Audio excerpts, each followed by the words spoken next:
আসসালামু আলাইকুম। দেখতে পাচ্ছেন প্রাণী সম্পদ মন্ত্রণালয় একটি নিয়োগ বিজ্ঞপ্তি দেওয়া হয়েছে। এখানে বাংলাদেশের সকল জেলা থেকে নারী এবং পুরুষ উভয়ই আবেদন করতে পারবেন। তো আজকের ভিডিওতে আমরা আলোচনা করব কি কি পদে আবেদন করা যাবে, আবেদন করার যোগ্যতা, কবে আবেদন শুরু হবে এবং কবে শেষ হবে বিস্তারিত।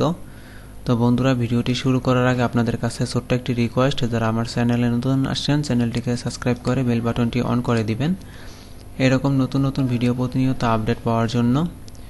তো কথা না বাড়িয়ে আমরা মূল আলোচনায় চলে যাই। তো আমরা প্রথমে দেখে নিব যে এর আবেদন কবে শুরু হবে।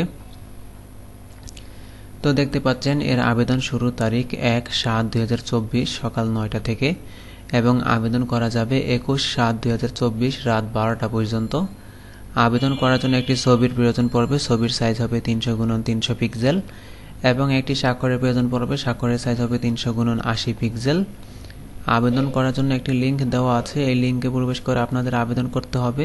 তো আপনাদের সুবিধার্থে আমি ভিডিও ডিসক্রিপশনে লিঙ্কটি দিয়ে দিব, সেখান থেকে আপনারা আবেদন করে নেবেন। তো আমরা এখন পদের নাম আলোচনা করব। তো প্রথমে দেখতে পাচ্ছেন অফিস সহায়ক, বেতন গ্রেড হচ্ছে 20, পদ সংখ্যা রয়েছে 2টি, সর্বোচ্চ 30 বছর বয়স পর্যন্ত আবেদন করা যাবে। এখানে শিক্ষাগত যোগ্যতা প্রয়োজন পড়বে এসএসসি বা সমমানের পরীক্ষা উত্তীর্ণ।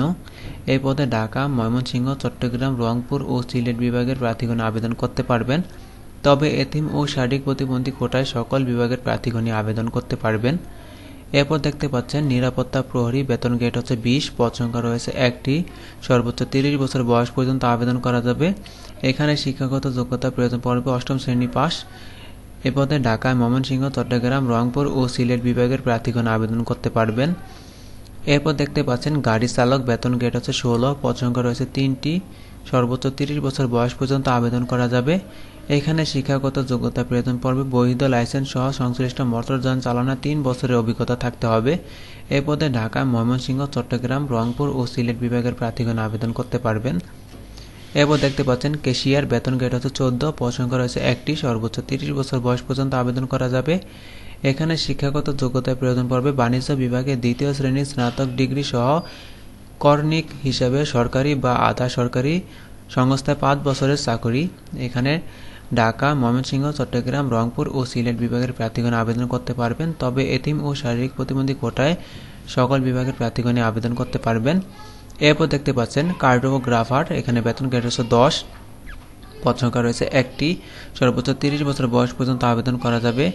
এখানে শিক্ষাগত যোগ্যতা প্রয়োজন পড়বে প্রকৌশলের ডিপ্লোমা সহ কার্টোগ্রাফিতে 5 বছরের অভিজ্ঞতা থাকতে হবে। এ পদে সকল বিভাগের প্রার্থীগণই আবেদন করতে পারবেন। তো এই ছিল পদগুলো। তা আমরা এখন দেখে নেব আবেদন করার জন্য কত টাকা জমা দিতে হবে এবং কিভাবে টাকা জমা দিতে হবে। তো এখানে দেখতে পাচ্ছেন পরীক্ষার ফি বাবদ কার্টোগ্রাফারে পরীক্ষার ফির জন্য 400 টাকা, টেলিটক সার্ভিস চার্জ বাবদ 48 টাকা সহ সর্বমোট 448 টাকা জমা দিতে হবে। ক্যাশিয়ার পদের জন্য 300 টাকা, টেলিটক সার্ভিস চার্জ বাবদ 36 টাকা সহ সর্বমোট 336 টাকা। গাড়ি চালক পদের জন্য 300 টাকা, টেলিটক সার্ভিস চার্জ বাবদ 36 টাকা, সর্বমোট 336 টাকা। নিরাপত্তা প্রহরীর জন্য 200 টাকা, টেলিটক সার্ভিস চার্জ বাবদ 24 টাকা সহ সর্বমোট 224 টাকা। অফিস সহায়কের জন্য 200 টাকা, টেলিটক সার্ভিস চার্জ বাবদ 24 টাকা সহ সর্বমোট 224 টাকা জমা দিতে হবে আবেদন করার 72 ঘন্টার মধ্যে। কিভাবে টাকা জমা দিবেন? আপনাদের মেসেজ অপশনে গিয়ে লিখতে হবে WARPO লিখে স্পেস দিতে হবে, তারপর ইউজার আইডি লিখে সেন্ড করতে হবে 16333 নম্বরে। এরপর আপনাদের একটি মেসেজের রিপ্লাই দেওয়া হবে, সেখানে আপনাদের 8 ডিজিটের পিন নাম্বারটি দেওয়া থাকবে।